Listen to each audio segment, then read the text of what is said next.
आज कहने वाले नहीं हुआ। अब वो शायद मालूम है मेरी इज्जत नहीं बचेगी। कोई नहीं समझिया हमारा स्वामी के कोई कैया बच जाई जल जता फूला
महाराज तुमने कही थी महाराज मैं 12 वर्ष तक सदा व्रत चलाऊंगा। हाँ, मेरा टाइम पूरा हो चुका। अब तुम क्या करोगी? जल्द बोलेगी। मैं क्या करूंगी? तो तैयार हो जाओ शादी के लिए। बहादुर अब तो शादी का समय हो चुका। तो बार बार मैं क्या एक बात का कहूं, तुमने महल में जाओ और नर नारी लोगों को खबर क्या सुनेगी? अरे ये साला शादी में हम शादी करने जा रहे हैं तो तुमको नया नया कपड़ा जो हम देंगे तो इस साला फाटा हुआ कपड़ा भी हमारा कमेटी साहब सब जो खड़े हैं वो लोग क्या कहेगा जो शादी में साला अच्छा होता है काम।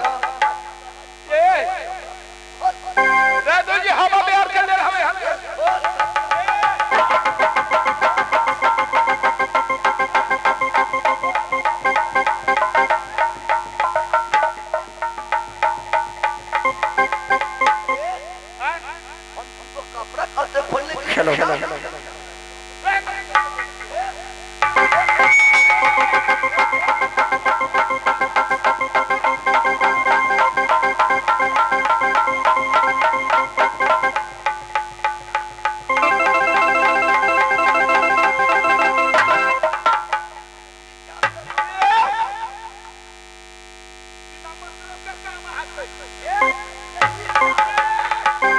ये तुम क्या पढ़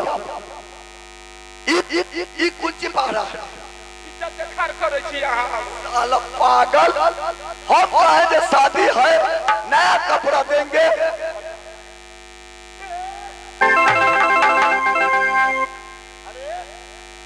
ये तुमको कपड़ा कौन कहा पहनने के लिए?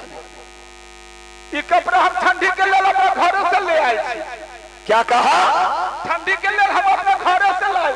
ये साला कपड़ा ठंडी का है ना, हमारा परिवार कहलक के न सुनै छी। हम कहली की कहै छी तो भादो महीना है। हां हम कहली हां तो वर्षा बड़ा होय छै।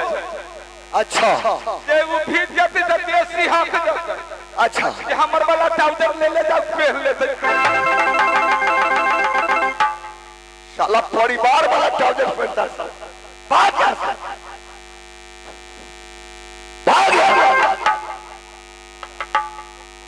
परिवार वाला ट्राउजर में ठंडा लगते। महारानी अब तैयार हो जाएगी, समय करीब हो चुका है।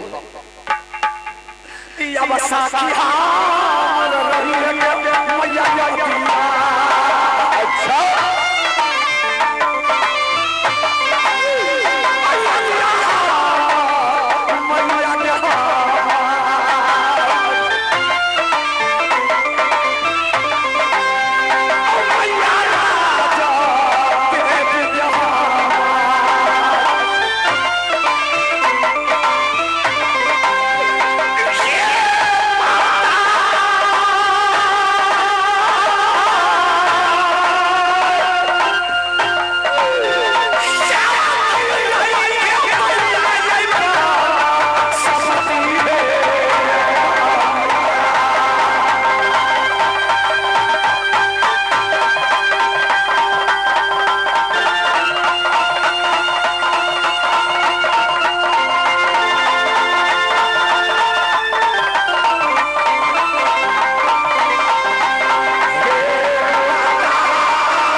को तब न पता चल। अरे वो क्या फेंक लिया? उतरी रे साला। उतरी है कि जनाओ? अच्छा तुम पंडित जी का बच्चा है रे? साला पंडित जी का बच्चा है जनाऊ फेंकता है। तब महाराज महल में चला जाए, नर नारी को बुला करके जो काम है वो काम कर लिया जाए। चल खबर दो, सब आएगी और मंगल दीदार होगा। सवा पहर दिन उठने वाला है, शादी का टाइम हो चुका है। जितना सामान है सब जुगा करके ले आओ। कहा जाएगा दुल्हन आज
आएंगे, हमें आप फरक रहा है, हो सकता है कोई घाटा हो जाएगा। ये राजपूतों को आंख फरकता ही रहता है, इसलिए वंश में आपको कोई ना है, उतरी हम ही को लेना पड़ेगा। तुम उतरी लेगा रे साला, तुम हमारा जात है रे? जात ना है, नौकर चाकर तो है, बैठ किसी से हो जाता है। चलो हम अपन रूप धारण कर ले। अच्छा चलो चल चलो, एक बात सुनो, मैं मरूंगा तो नागे भाई हमें साथ देगा, तुम नहीं। नागे भाई को साथ देना पड़ेगा। और तुम कहता मर जाएगा, जो आएगा मेरे किला में पोरू शिखर से खूटा के पोरू के बच्चा चल।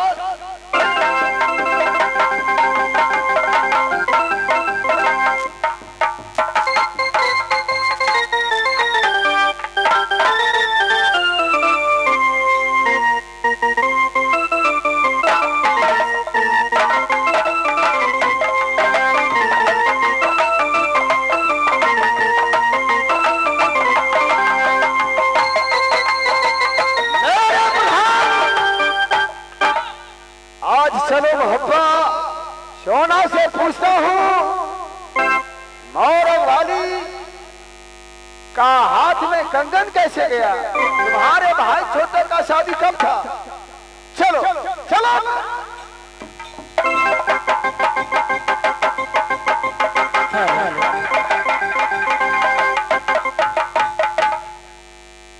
शायद सोना शापी चैन से रोटी खा रही है मुस्तानी। क्या देव अपनी बड़ी बहन से रूठ करके चले गए? क्या सोना की चैन में फूला भी चले गए?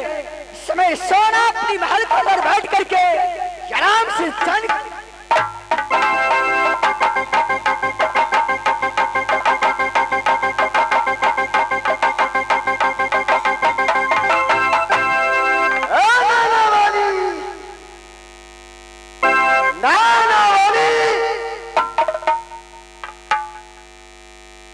सोना।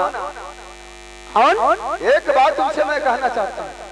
एक बात नहीं, दो चार बात पूछिए, क्या कहने के लिए आए हैं महल में? ये बताओ, हाँ, तुम्हारे भाई छोटे का शादी कब था? क्या? तुम्हारे भाई छोटे का शादी कब था? देखिए मेरी देवर जी को कैसे मालूम होगा? देवर जी सोना, हाँ, तुम्हारे भाई का शादी कब हुआ? देवर जी मेरी भाई को शादी तो कोई नहीं हुई, कभी नहीं हुआ। तुम्हारे भाई को शादी नहीं हुआ? नहीं। कंगन तुम किसके हाथ को लाई और कहां से लाई है? कितना दिन का तुमने वादा किया है? बोलेगी सोना। शायद क्या मैं कंगन पहुंचाने के लिए नहीं गए, वादा करके माता पार्वती से मैं आई थी, लेकिन कंगन वापस नहीं देने गए। वही भोलेनाथ या माता पार्वती कहे, ये सारी बात में कह देती।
बता देती किसने मैं फंसाई? मेरे देही मारन वाली को तुमने पलंग पर कंगन रखी। देवर जी अपनी दादी फुला से मिलने के लिए गए। अच्छा। 3 बार उसकी बहन में मेरी धक्का मार करके भगा रही थी। उस समय मेरी गुस्सा आ गए। मैं उस समय में क्या सोची, दादी मेरी उससे नहीं मानने वाली है। मैं गुस्सा की मारे मैं कबलाश में चले गए। शिव शंकर जी से प्रार्थना करके, माँ पार्वती से प्रार्थना करके, अच्छा, क्या कंगन मांगनी करके ले आए। कहे हे माता पार्वती, हे भोलेनाथ, क्या आज मेरी भाई को शादी है खिलाने नामे। मेरे पास कुछ नहीं है देने के लिए कि यही कंगन मैं अपनी भाभी के दूंगी। वो कंगन ला करके मैंने जादिर को पलंग पर में रख दिया। मालूम हो गया। मैंने कंगन जाता हूँ, माँ पार्वती को वापस करूंगा। आज मेरे ब्याही मोरत वाली को मैं ये खिला उसी ने ले गया है। चलो ब्याही मोरत वाली को पहले मेघा सिंह से छुटकारा करवाता हूँ। चलो ये सहोदरा या जब होगा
खबर कि नहीं?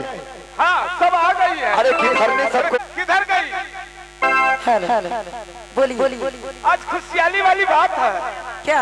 महाराज को शादी होने वाला है। किससे? एक लड़की को अपहरण कर करके लाए हैं। एक है ना? हाँ। अच्छा कहाँ दिखाओ ना। तो अपहरण कर करके लाए हैं, उसी को शादी होना है तो वो अपहरण करके लाए हैं। लेकिन हिंदू धर्म को जो कर्म है विधि व्यवहार से न हो जाए। जी आप भी आइए, इसलिए विधि व्यवहार तो यहाँ करना है। ठीक है। लेकिन लड़की है दुत्ती है तो महाराज के दुतिया पसंद हो गई।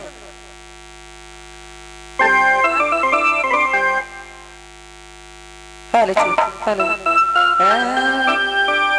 चलू सखी मिला जनक जी के आंगन, चलू सखी मिला जनक जी के आंगन, दुल्हा बाला श्री राम है।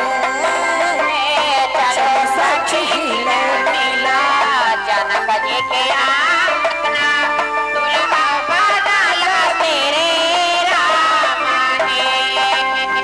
चलू सखी मिला जनक जी के आंगन, दुल्हा बाला श्री राम है। चलो सखी जनक जी के आंगन, दुल्हा बाला श्री राम है। दूरी की सोरा बिचा आला वशिष्ठा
लड़का के बाबूजी नहीं है।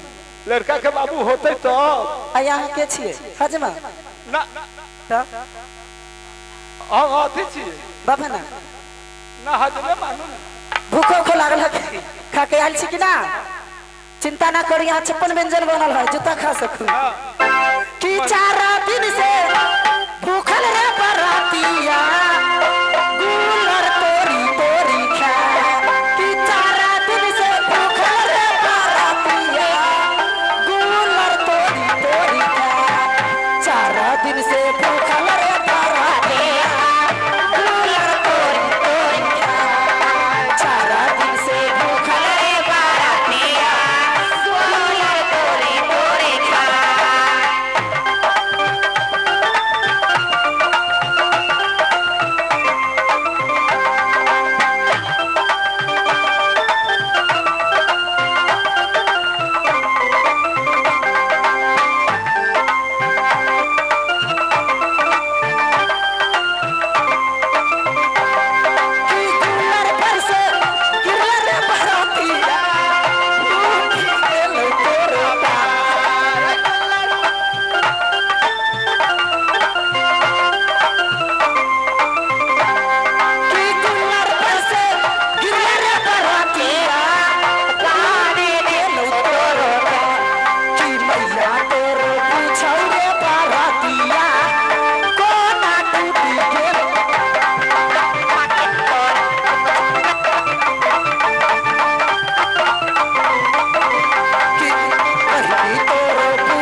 लड़का कथी सब लाइल छी कनिया ला अच्छा हो गेलै उ बिहार केना भल त ए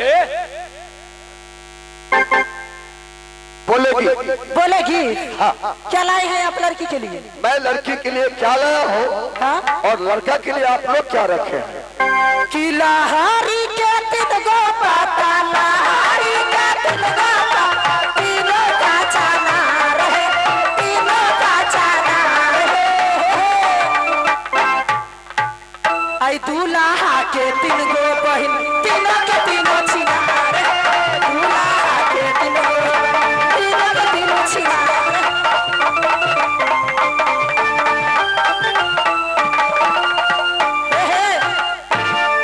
बहादुर ये गोजरली झंडी एगो कारखान, एगो कारखान ये गो क्या ना बता दूं ये गो यही चाचा संगे सुने चाचा सुने लागे रहारी के दिन गो पाता, रहारी के दिन गो पाता, तीनों का चाना रहे, तीनों का चाना रहे, दूल्हा के तीन गो बहिन, तीनों के तीन गो, तीनों के तीनों छिना बहादुर केना जानकारी हो गेलै एकरा सब। एगो छोटकी बहिन आके जो करवा से न पकड़ा गेला है, छोटकी बहिन आके जो करवा से न पकड़ा गेला। पागल है तुम रे, लड़की लोग गाड़ी दे रही है तो वही बात कहली केना जानकारी एकरा सब के हो गेल। समय हो चुका है। सुनो सिंदूर को क्या बीत होता है करो, तुरंत बियाह है, बोलो तुरंत बियाह के मंत्र पढ़े के होई, पढ़ो तुरंत बियाह के मंत्र पढ़ दै छी जहाँ के आ केते घर पर आले गे हो गेलै तो आजू जाना कापुर में मारा बा, परसो आवाना लागे, आजू जाना कापुर में मारा बा, आवाई परसो आवाना लागे, आजू जाना कापुर में मारा बा, परसो आवाना लागे।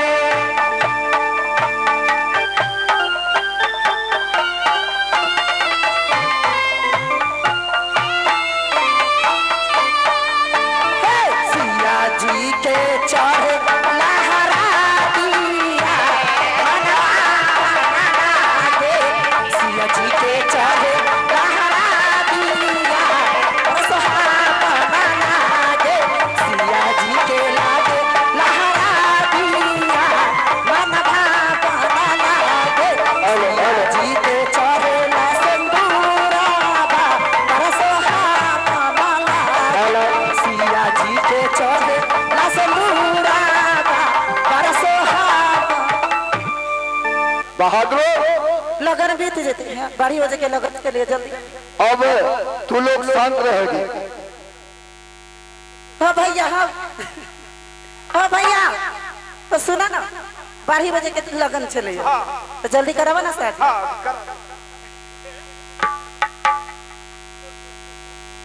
बहादुर नहीं सबके जे काम न से पूरा करे।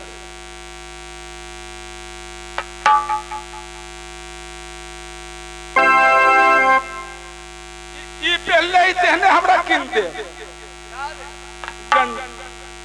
साला रे, तुम मर्द है कि औरत है? ओहने किन दे जे हवा बिहार सब लगत रहे। चुप! जल्दी पढ़। हां विधम पढ़ दे छी। पढ़ो। अंत गुरु मंत्र गुरु लखन निरंजन बड़े भाग से गुरु मनाए होम न कीजिए जैसे माली फूल गाथे उससे विद्या हो संतुल कामर देव रोहुल के फूल ढाई सतगुरु के बंदे पांव काली तो कलकत्ते वाली बना दे। स्मशान कितना बदल चुका इंसान, यही गीता का ज्ञान राम राम में आलसी भोजन में होशियार, तुलसी ऐसा जीव को बार बार स्वीकार राम श्यावर बारम्बारा, कृष्ण सुदर्शन है रखवारा, चिंता से चतुराई घटे दुख से घटे शरीर, पाप से धनलक्ष्मी घटेगा कहेगा दास कबीर। लाख करो तो पूजा तीरथ करो हजार, दिन दुखी के ठोकराने पर हर कुछ है बेकार। नारायण नरम चैवम नरोत्तमम देवी सरस्वती चैवा महारथी नारायण बोल। इसमें क्या लगता है? बोल राम नाम महाराज की जय। कौन मंत्र है? आई हो ये तुरंत भी आके है, तुरंत बोलो जल्दी। हाँ लेट हो देता वो मंत्र। सिंदूर तो लेवे कर। हाँ मंत्र आके न पढ़े के है। बोलो।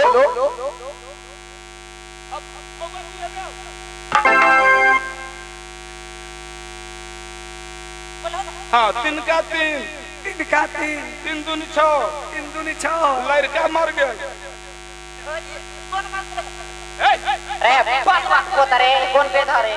संस्कृत में है तीन का तीन, तीन का तीन, तीन दूनी छो, तीन दूनी छह। लड़का मर गया। लड़का मर गए। पंडित जी के बो बहन से कोई शादी करे हो? हाँ हाँ बाया हाथे कुसलू, बाया हाथे पूछ लो। गाड़ी में ठूस। ये कौन बात है? संस्कृत में है, धरू ना सिंधु धरू ना। संस्कृत में जो है से नाम पढ़ावे कि हम अपना बाप घर से बना देवे।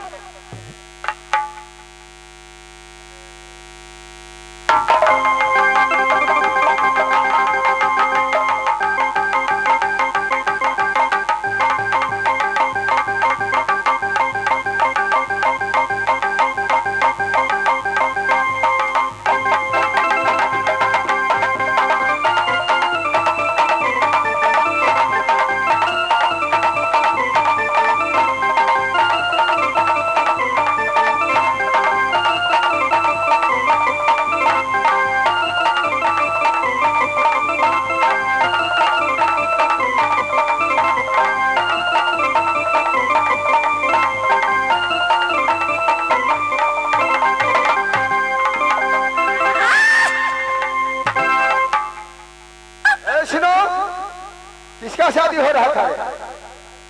मुझको पहचाना था। साला ये कौन भाषा है रे? मैं कौन आदमी छियो? ये कौन भाषा है? तो हमको क्या पकड़ लेला? भाषा कौन है हम नहीं जानते हैं। मैं अंग्रेजी में बोले छो, आप कहाँ के रहे वाला छे? हमरा पहचाने छा, हम कथी बोले छियो? हम अंग्रेजी में बोले छियो। हमको पहचाने छा। यहाँ किस लिए अलहू है? ऐसे बोलो, यहाँ आप किस लिए आए? अंग्रेजी न समझ? हम अंग्रेजी नहीं समझते हैं। हम कभी अंग्रेजी में बोले छी सर्दियत, ये तो हमरे पर गरमाई छे। ये शादी किसका हो रहा था? शादी हमें महाराज मेघा सिंह को हो रहा था। अच्छा, लड़की कहाँ से लाए? लड़की को अपहरण कर करके लाए हैं। कहाँ से? वो लड़की बतला रही है राज मोहब्बा हमें ससुराल है। अच्छा, मोरन नैहर है। वो जा रही थी, जंगल में भटक रही थी, जंगल में से हमें महाराज छल से घेर करके ले आए हैं। अच्छा, तुम्हारे महाराज मेघा सिंह उसे धोखाधड़ी के साथ ठक्कर के ले? जी, लड़की आने के लिए न तैयार थी। तुम्हारे महाराज मेघा सिंह के पास में और कोई है या नहीं है? है कि बहुत आदमी है, बहिन है ना? आज मेरा मकान मोहब्बत में पड़ता है। मेरे नाम दुनिया वाले ने कहा करते हैं मोहब्बत निवासी उदय सिंह। शुभ आशीर्वाद हो। प्रणाम हो बाबू। शुभ आशीर्वाद हो। बड़ी झटका में फंस गेल रहली है। ये तो मोहब्बत के आदमी है, हमरा नाव कहा गेल। आज तुम्हारे महाराज से शादी कर रहे थे। सूरज का लाली देखो कहाँ आ गया। जाकर कह दो तुम अपने मालिक मेघा सिंह से मोहब्बत से डोली लेकर के नहीं जाएंगे, चोरा लगा कर देना होगा।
आपका पति परमेश्वर राज मोहब्बत से किला उसरी में आए हैं, शादी को धोखाधड़ी वही किए हैं, तो अपने महाराज मेघा सिंह से कहना उसके पास में यदि छोट वाहन होगा तो मेरे साथ डोली सजा करके उसरी से मोहब्बत में जाने देगा।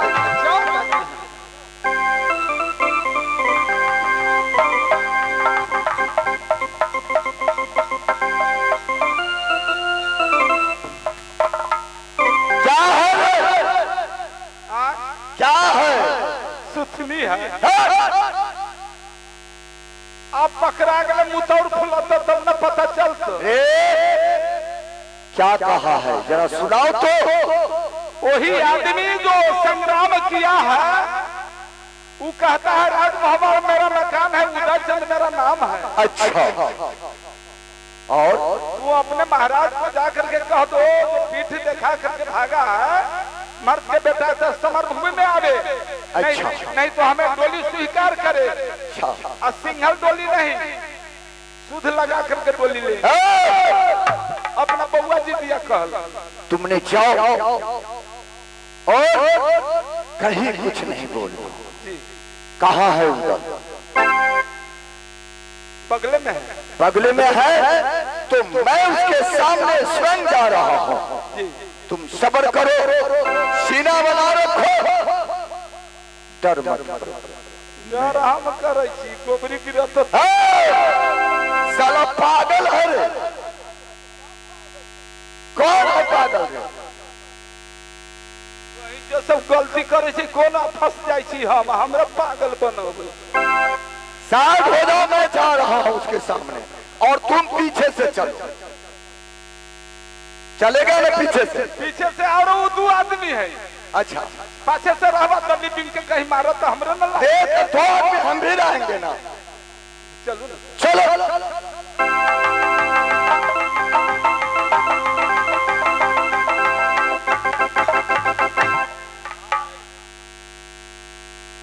सुनिए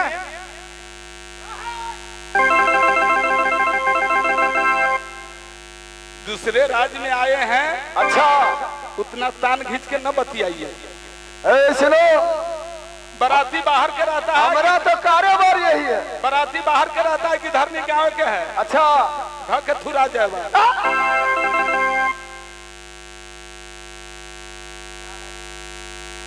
हमरा पर हम तो वह न कही हम पहुंचो हमरा कमजोर के ना समझिए। ताकत हमरा देखल की ना। अरे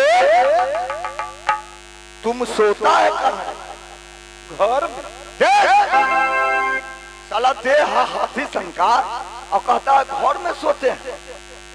बथान में सोते छी तो मन खराब हो जाए।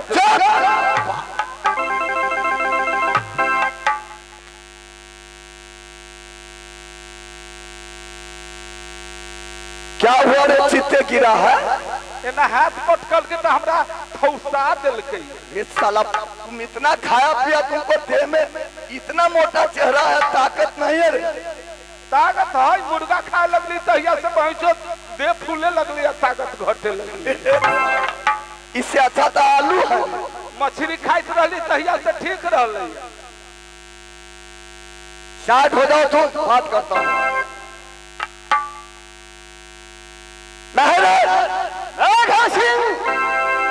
मैंने कभी आपका शक्ल नहीं देखी थी। अच्छा। साथ मैंने जंगल में शिकार खेलने गए थे। अच्छा। मैं जिस नारियों को जंगल से लाया हूं किस लिए? आपके नाम काबल किला में सुन रहे थे, वरना आपके शक्ल नहीं देखी। मेरे नाम सुन रहा था। मैंने सोचा जब तक ये नारियों को अपने हाथ में भी करूंगा तब तक उदय से हमारी दर्शन नहीं होगा। अच्छा। ऐसे लंकापति रावण सीता को हर करके लंका ले गया था। अच्छा। वो शादी के वास्ते नहीं, इसलिए वनवासी नाम रखा था प्रभु राम को सोचा था जो मैं 3 युग का प्रतापी पंडित हूँ, अच्छा अब तक मैंने वनवासी का शकल नहीं देख सका। उसी प्रकार से मैंने आपके नारियों को बरामद रखे हैं। मैं सीता बना करके मैं अपने महल में रखा था। आपसे मिलने के लिए डोली हर के लाया वह न अन्ना कोया।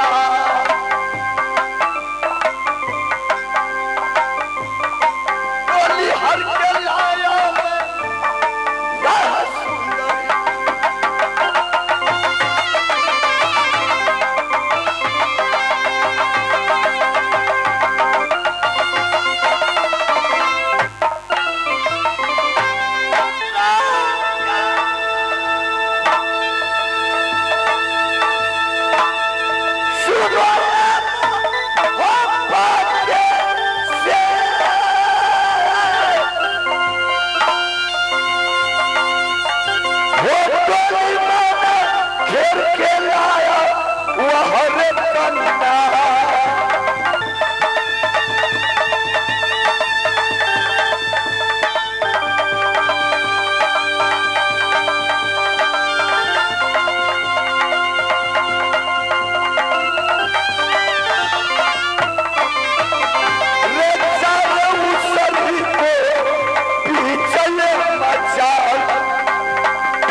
सिंहर डोली लेके राजधानी मोहब्बा हम लोग नहीं जाएंगे, क्योंकि आपकी बास बहन है, उनकी साथ साथ डोली राजधानी मोहब्बा जाएगा, साथ साथ आपको लकड़ियां बन के ही जाना पड़ेगा।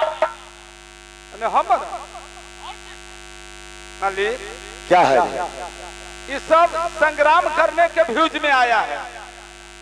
तो एक बार लड़िए लोग। डोली कहता है डबल अपना बउआ जी के डोली की। रे मूर्ख है वो, सुना जाए पंडी है जी।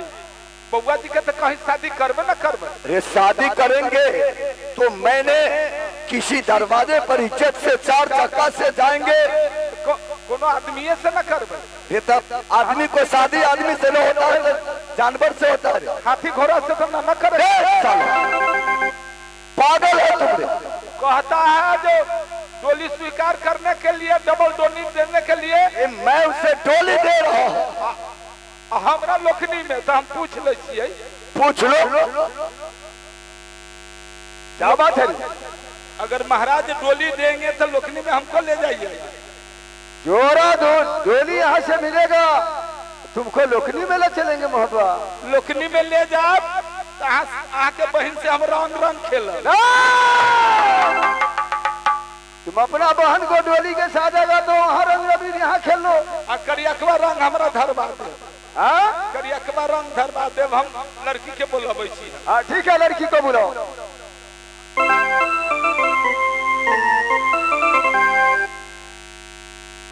तो कैसे ये लाज लगेगी हमरा।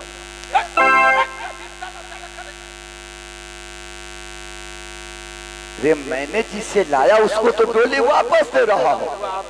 साला लोकनी के सार बनता बोले लोकनी जाए धोती किन दे तो करिकवा रंग साला सिहंता लगता है। करिकवा रंग के दिए रे। अब लड़की के बोलबे छी। बुलाओ। ओ मलकिनी के बारी खोलू ना, के बारी खोलू ना। ये की बात मोहब्बत से दूर जब आना है। आए हैं किस लिए, क्या आए हैं?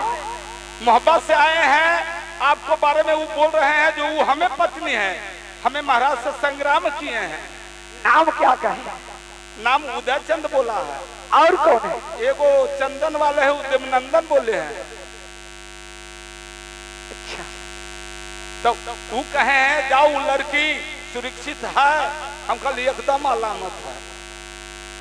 आपको नजर में मैं क्या ठीक थी। तो वो कहे हैं जाओ उससे बुला करके ले आओ। ठीक है, चलिए। चल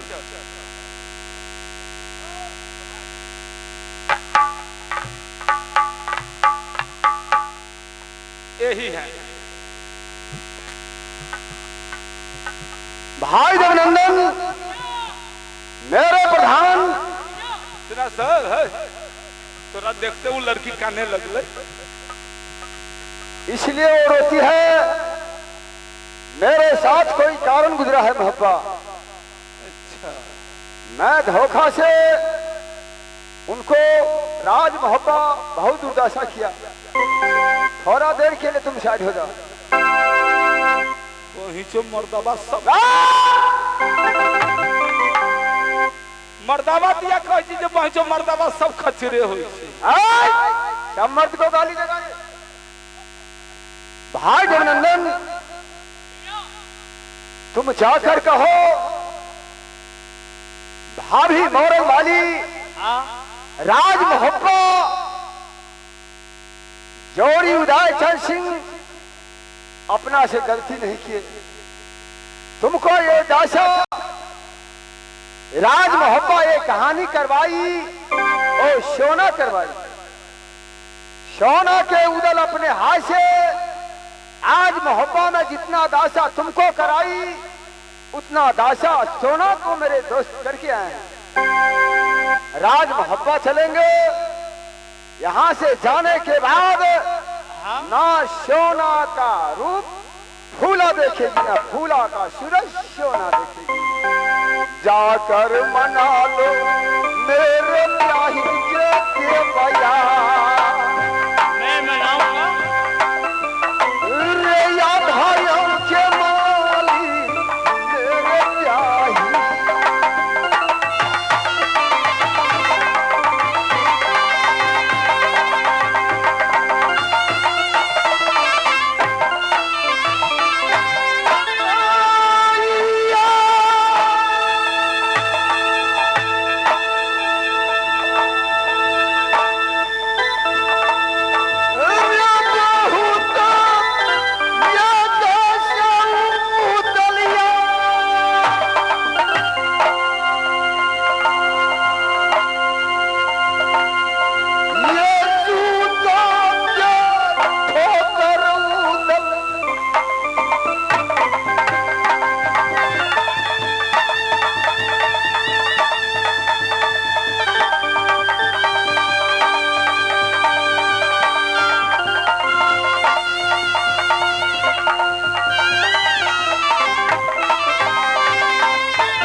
देवा तुम जाओ। हे मोरंग वाली, हे भाभी, कौन देवर जी? जय हो भाभी। हर इंसान से गलती हो जाता है, फिर भी आपस में मिलजुल के ही रहना ही पड़ता है। जो दुर्दशा किया भैया उदल नहीं किया, वो महारानी सोना करवाई। भैया उदय सिंह ने कहे कि जाओ मोरंग वाली से अर्जू विनती करो, मोहब्बत चलने के लिए तैयार करो। क्या राय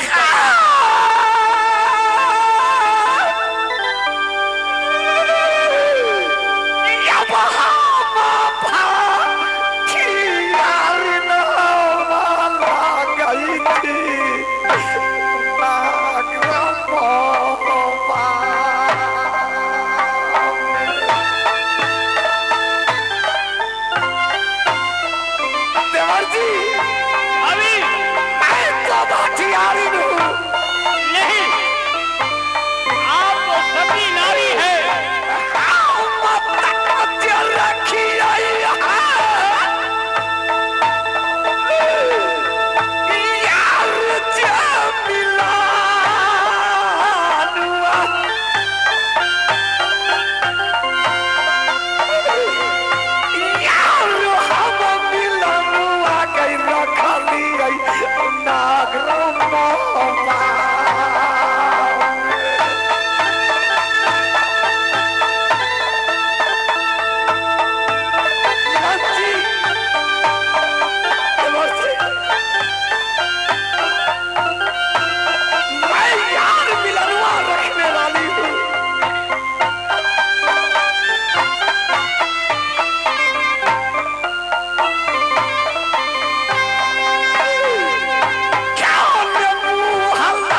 मैं यार मिलनवा रखने वाली। मैं जो कह रहा हूँ जरा सुन लीजिए।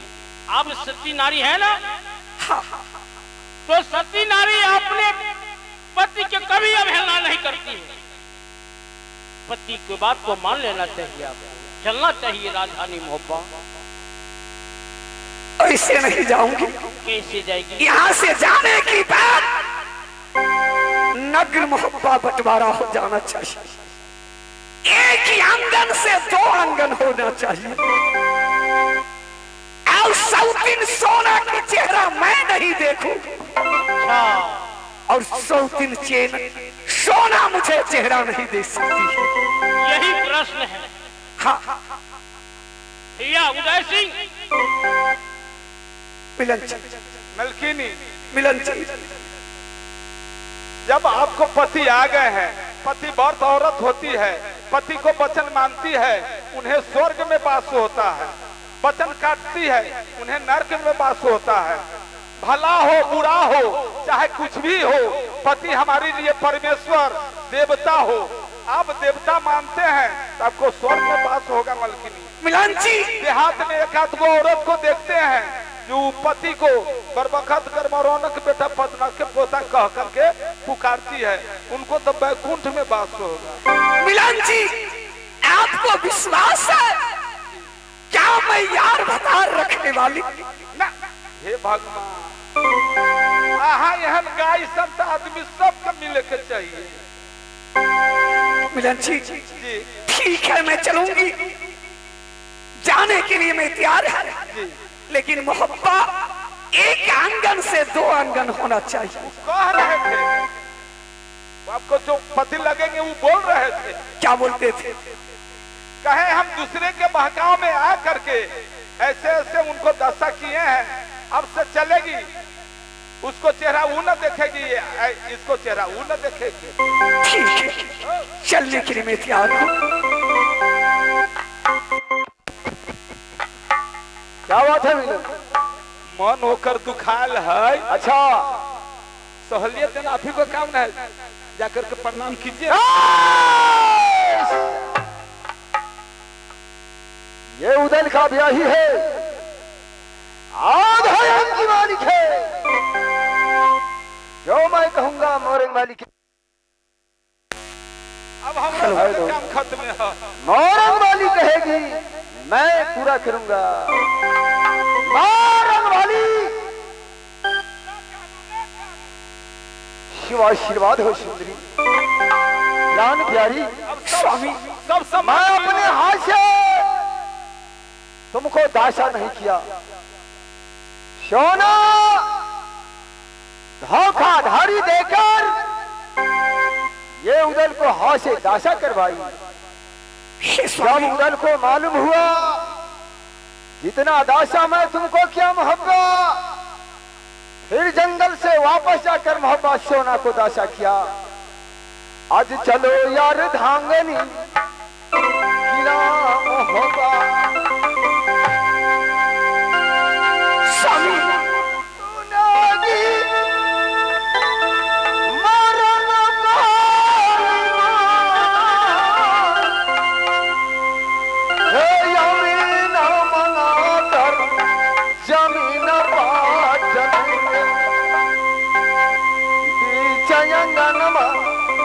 टाटी लगाए याद हयात मोहब्बत क्या ही कारा करेंगे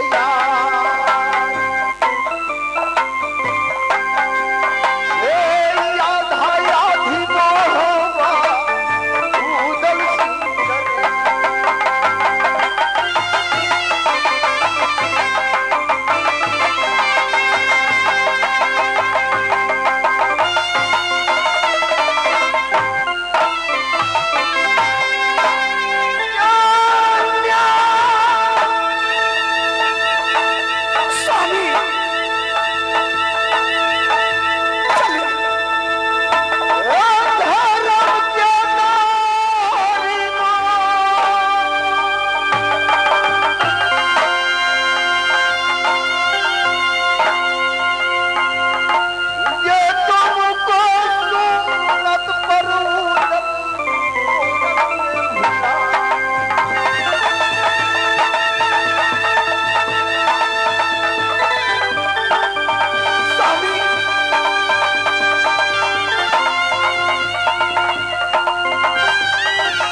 वहां जाने की बात सोना की बहकाओं में नहीं जाइएगा।